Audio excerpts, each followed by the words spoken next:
on est arrivé. Ça fait vraiment beaucoup de bien. Merci pour cela. Merci de m'avoir invité, Pascal, Pierre. C'est grâce à eux que je suis ici et ça me fait chaud au cœur de pouvoir parler de ce qui m'est arrivé ou de ce qui m'arrive. Et je vais vous en donner un peu plus de détails. Merci aux musiciens pour leurs prestations et pour les chants que vous avez choisis. Notamment le dernier qui a une résonance un peu particulière pour moi. J'espère que vous êtes bien installés là sur vos chaises. Sentez-vous à l'aise, parce qu'on écoute mieux quand on est bien installé. Hein. Je pense que vous m'entendez bien. Bon, c'est bien. Et est-ce que vous me voyez bien, à part ceux qui sont peut-être derrière le poteau? Ça tombe bien parce que moi je ne vous vois pas. Je ne vous vois pas parce que, en fait, je suis déficient visuel. Et j'ai commencé à perdre la vue à l'âge de 18 ans.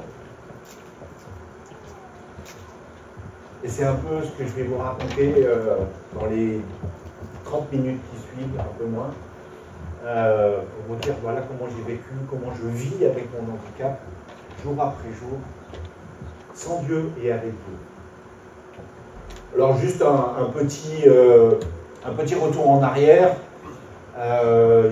J'ai 62 ans, je suis né il y a 62 ans, je suis marié, nous avons 3 garçons qui sont des adultes maintenant. Je suis né à Orange, pas très loin d'ici, dans une famille chrétienne, mais vous savez aussi bien que moi que la foi ne se transmet pas par hérédité. Et c'est pas parce que j'ai été élevé dans une famille chrétienne que tout est arrivé comme ça. J'avais 3 frères au-dessus de moi, je suis le 4e d'une fratrie. Mon frère aîné est décédé depuis de longues années maintenant. Et grosso modo, ma vie entre 0 et 18 ans, elle s'est déroulée un peu à Orange et puis après à Paris. Et rien de plus que vous dire de là. J'étais un gamin comme tous les autres, un adolescent comme tous les autres. Si, un petit détail. 2 de mes frères ont commencé à perdre la vue à l'âge de 14 ans. Sur les 3 qui étaient au-dessus de moi. Moi, à 14 ans, j'y voyais super bien, 15 ans, très bien, 16 ans, très bien, 17 ans, très bien, 18 ans, je passe le permis de conduire parce que j'avais réussi mon bac, c'était le cadeau des papas et mamans, j'ai passé mon permis et j'ai conduit. Et c'est justement en conduisant une voiture, dans l'année de mes 18-19 ans, j'arrive plus à me rappeler de manière précise, en revenant d'un petit village à côté d'Orange qui s'appelle Châteauneuf-du-Pape. Bon, vous connaissez en tout cas le vin. C'est pas mauvais, hein. Je connaissais la route par cœur, je l'avais fait à pied, en vélo, en mobilette, enfin je l'avais fait de toutes les façons que l'on peut faire. Et en revenant la voiture d'un de mes cousins, je me suis aperçu que je ne voyais plus très bien la route du bas-côté de la route.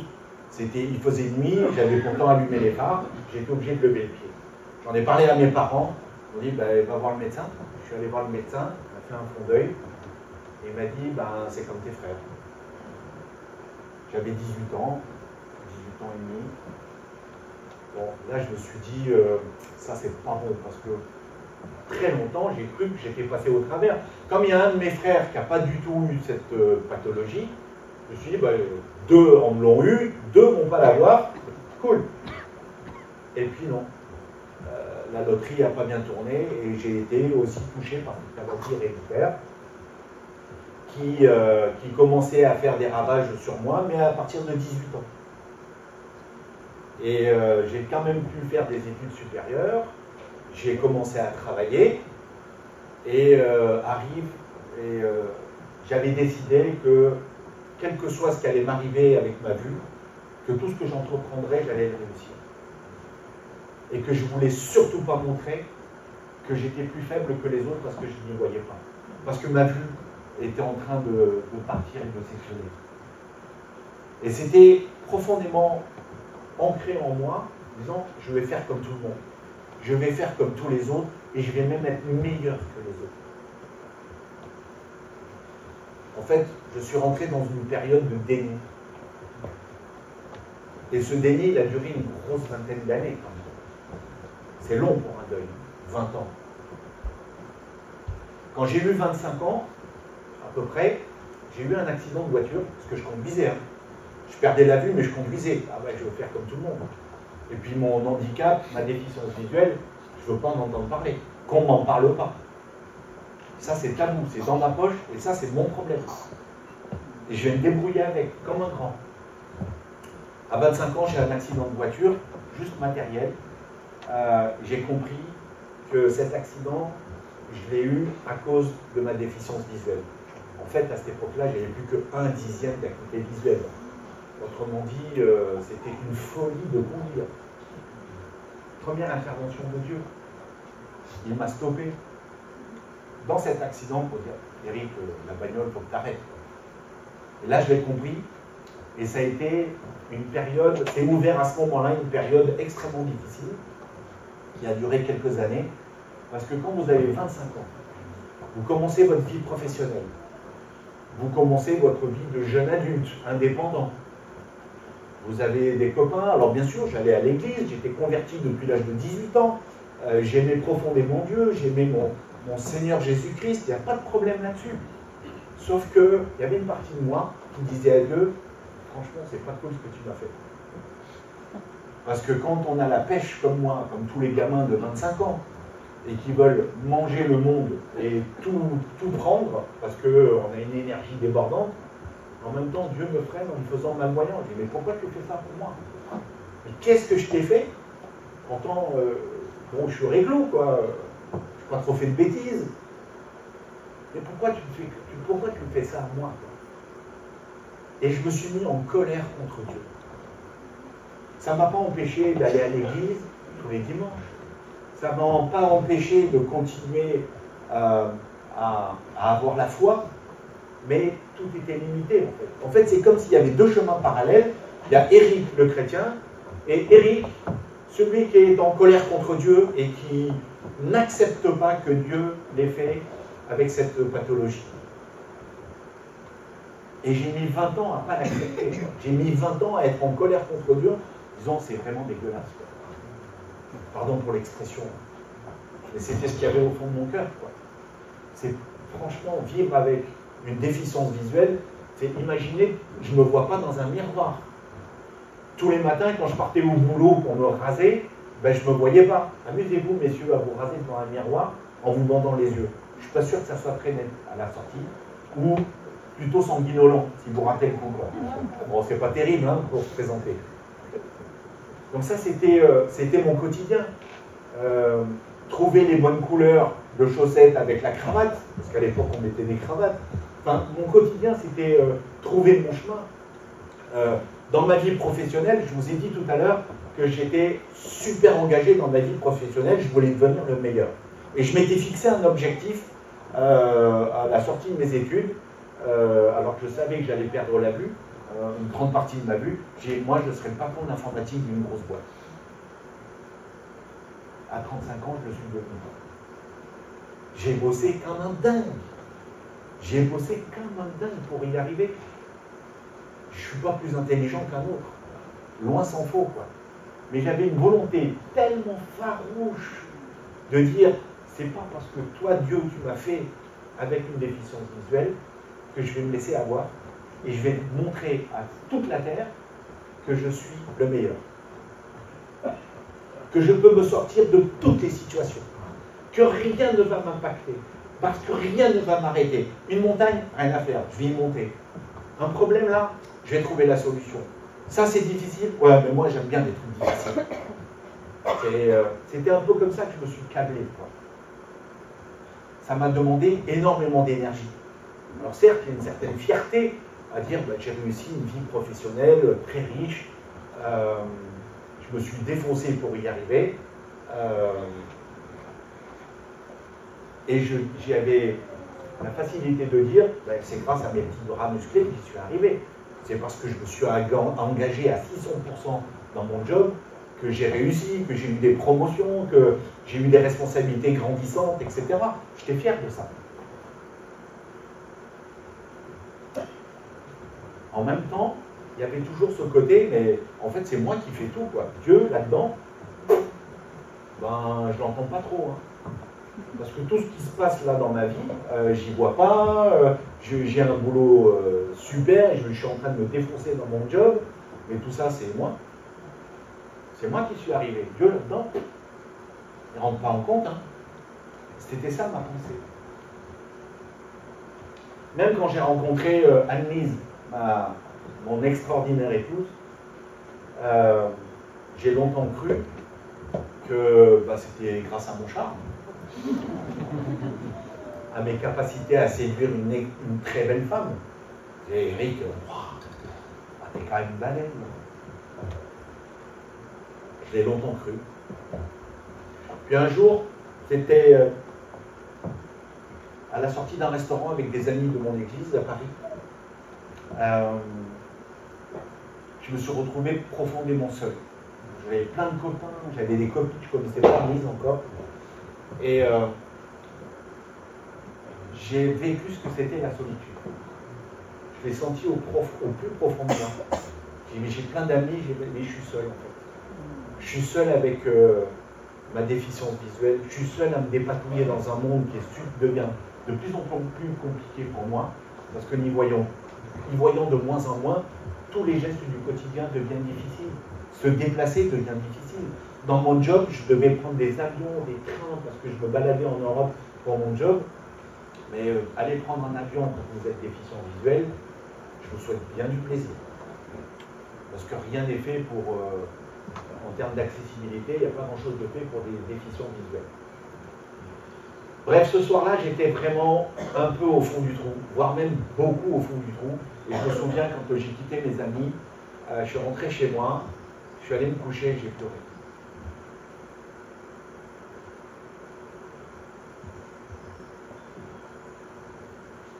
J'ai pleuré parce que la coupe était un peu pleine. J'en avais déjà un peu marre de me bagarrer comme un dingue pour tout. Pour montrer que j'étais un Superman, quoi. Personne ne me demandait d'être Superman, mais moi j'avais décidé que je devais être Superman.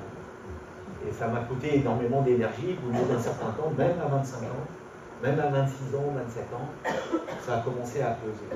Et ce soir-là, j'ai pleuré, j'ai crié à Dieu ma détresse. Et là, c'est là où je lui ai dit toute ma colère.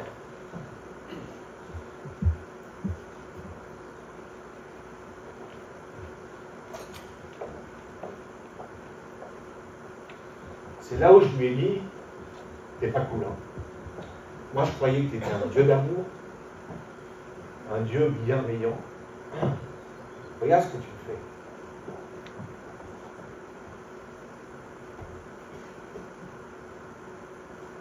Et je me suis endormi. Je n'attendais pas de réponse. Hein, parce que ça faisait déjà longtemps que pour moi, Dieu, il avait mis les voiles, hein, qui ne s'occupait plus vraiment de moi. Quoi. Je ne reniais pas son existence. Je ne reniais pas mon salut, qu'on soit bien d'accord là-dessus. Hein. Mais pour moi, j'étais rentré dans une période de silence où Dieu, il a autre chose à faire que s'occuper de moi.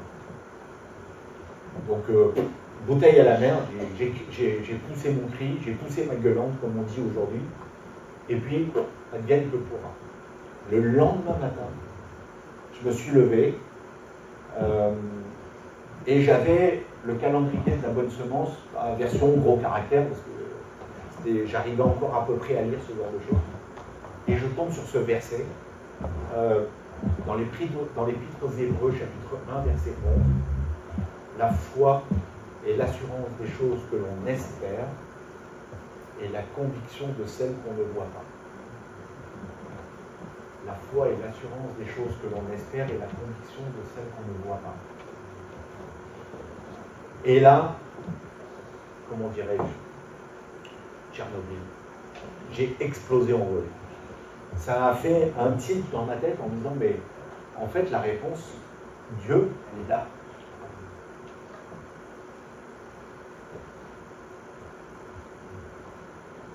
Dieu me disait à l'instant, en lisant ce verset, eh bien, pourquoi es-tu en souci? Pourquoi tu te défonces comme ça? Excusez-moi. Pourquoi tu te défonces comme ça?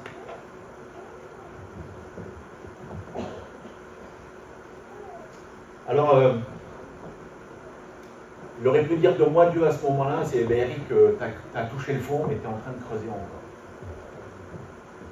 Et à partir de là, les choses ont commencé à changer. J'ai rencontré Anne-Lise, une vraie bénédiction, mais je ne l'ai pas compris tout de suite. J'ai eu des succès dans mon job, pour avoir de plus en plus de responsabilités. Encore une fois, je croyais que c'était grâce à moi. On a eu 3 enfants formidables, qui sont engagés dans la foi. Avec l'éducation qu'on leur a donnée, même si la foi n'est pas héréditaire, on a fait ce qu'il fallait en tant que parents pour qu'ils connaissent Jésus-Christ comme sauveur et personnel. Mais ça, j'étais toujours dans le déni. Et puis, à partir il y a 20 ans plus tard, donc vous imaginez 20 ans de déni, pour dire 20 ans de colère, malgré tout ce qui m'arrivait de positif, j'étais incapable, aveuglé, par tout ce qui m'arrivait pour ne pas voir la main de Dieu dans tout ce qui se passait pour moi. Quoi. Tellement aveuglé par cette colère en disant c'est dégueulasse ce que tu m'as fait. Quoi. Je galère tous les jours. Dès que je me lève jusqu'au soir que je me couche, c'est difficile pour moi. Quoi. Je ne reconnais pas ma femme dans la rue. Après, j'ai appris à reconnaître son pas à l'oreille. Il faut une certaine adaptation pour faire ça. Parfois, quand nos enfants étaient petits, on partait se promener. Je prenais la main de mon fils aîné, Valentin, mais c'est lui qui me dirigeait et qui me disait « Papa, il y a un trottoir. » C'est pas normal. Un papa, il guide ses enfants. C'est pas l'enfant qui guide le papa, non? Et ça, c'était à chaque fois, c'est le couteau qui remue dans la plaie. Mais Seigneur, mais franchement, c'est au-dessus de mes forces que tu me demandes. Et petit à petit, les choses se sont ouvertes et je suis rentré dans une deuxième phase, qui est la phase de l'acceptation du handicap. J'ai accepté ma faiblesse. J'ai accepté ma fragilité. Alors, Anne-Lise a énormément contribué à cette acceptation. Puis, en même temps, j'avais 45 ans, donc 18-45 ans. Hein, c'est long hein, dans une vie. Hein. Vers 45 ans, j'étais arrivé à peu près au max de ma carrière professionnelle. Nos enfants croissaient en taille, en poids et en intelligence. Alors, intelligence avec le Seigneur, évidemment, le reste n'est pas si important que ça. En sagesse, bon, ça va, ils n'ont pas trop fait de bêtises. Et Anne-Lise toujours à mes côtés pour me soutenir. Ça a été toute la période d'acceptation. Et après l'acceptation est arrivée une période qui est plus récente, qui est l'appropriation. Et c'est là où les choses ont vraiment, vraiment changé. Parce que accepter son handicap, ok, mais se l'approprier et comprendre que cet handicap est devenu une vraie force, et comprendre toutes les bénédictions de Dieu, et petit à petit, Dieu m'a révélé toutes les bénédictions que je ne voulais pas voir. Ma femme est une bénédiction. Nos enfants sont une bénédiction. L'église dans laquelle nous nous sommes engagés est une bénédiction. Les frères et les sœurs sont des bénédictions. Ma vie professionnelle était remplie de bénédictions. Mais je ne les ai pas vues. J'ai mis 40 ans à les voir. Pourquoi ça a mis autant de temps? Ben parce que Dieu voulait m'attendre à l'instant T, là où lui le désirait. Trop tôt, ça n'aurait pas été utile. Trop tard, ben c'est trop tard. Dieu m'a amené à conduire ma vie sans que je m'en rende compte, alors que je pensais avoir le contrôle sur tout, et j'aimais bien avoir le contrôle de tout. En fait, Dieu avait le contrôle de moi, sauf que je ne m'en suis pas aperçu. Dans son amour immense, il a œuvré dans ma vie de manière chirurgicale. Et il fait pareil avec vous. Hein. Dieu est un super chirurgien, parce qu'il intervient avec une précision d'horloger pour travailler au cœur exactement comme il le faut. Il ne s'adresse pas à Eric comme il peut s'adresser à Pascal. Il customise, ça les jeunes ils comprennent bien ce mot-là, il customise exactement son intervention vis-à-vis de vous. Et moi, il m'a ouvert les yeux. Alors certes, il ne m'a pas guéri de ma maladie, et je m'en fiche. Je m'en fiche de ne pas voir. Honnêtement, je m'en fiche. Enfin, c'est facile de dire ça maintenant. Et il y a 40 ans, je n'étais pas prêt de pouvoir dire ce genre de paroles. Hein. J'ai dépassé largement ce stade. Pourquoi? Parce que Dieu m'a révélé tout son amour. Il m'a montré à quel point il m'avait accompagné jour après jour dans tout ce que j'ai fait. Et quand vous reconnaissez, quand vous comprenez tout cet amour, toute cette bienveillance, toutes ces grâces, on les a chantées, toutes ces grâces dont nous sommes les objets, dont j'ai été l'objet, vous dites merci Seigneur. Maintenant je comprends. Je ne comprends pas pourquoi je ne vois pas, parce que je m'en fiche finalement, mais j'ai compris que Dieu m'utilisait, et m'utilisait dans ma faiblesse pour transformer ça en force. C'est ça l'appropriation. L'appropriation, ce n'est pas une résignation. Bon, ok, je suis malvoyant, allez, c'est fini pour moi, terminé, j'accepte, je nous l'approprie, bon, ok, j'en tire une certaine fierté, hop, on passe à autre chose. Pas du tout, mais pas du tout.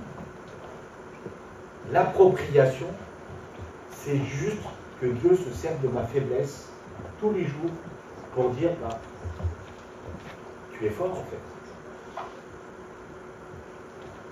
Et je vais conclure avec ce verset en 2 Corinthiens, sauf erreur, chapitre 12. Ma grâce te suffit, car ma puissance s'accomplit dans la faiblesse. Quand vous comprenez ce que ça veut dire, tout faible que nous soyons, tout limité que nous soyons, toute fragilité que nous ayons, il n'y a pas une personne dans cette salle qui ne peut pas dire moi je ne suis pas fragile. Pas une. Regardez au fond de votre cœur. Nous avons tous des fragilités. Mais comprenez que ces fragilités, Dieu les a placées pour qu'elles soient une force pour lui, pour le glorifier. Je ne me glorifie pas moi. Ça n'a aucun intérêt. Je glorifie Dieu. Ce qu'il a fait dans ma vie, ce n'est pas pour moi. Il ne faut pas dire, ouais, Eric, non, il a un parcours, chapeau. Je m'en fiche. Mon parcours, c'est Dieu qui l'a fait pour moi. C'est lui qui a préparé toute chose pour moi, pas après pas. Toutes ces bénédictions, mais il y en a, je ne peux même pas les raconter, il y en a plein.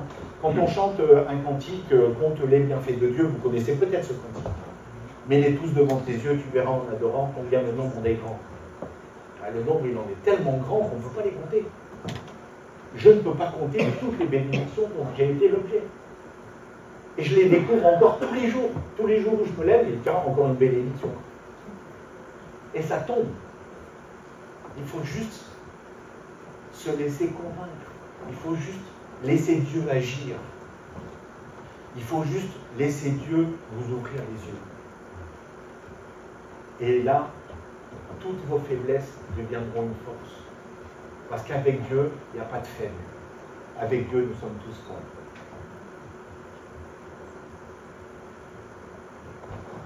Merci. On va chanter.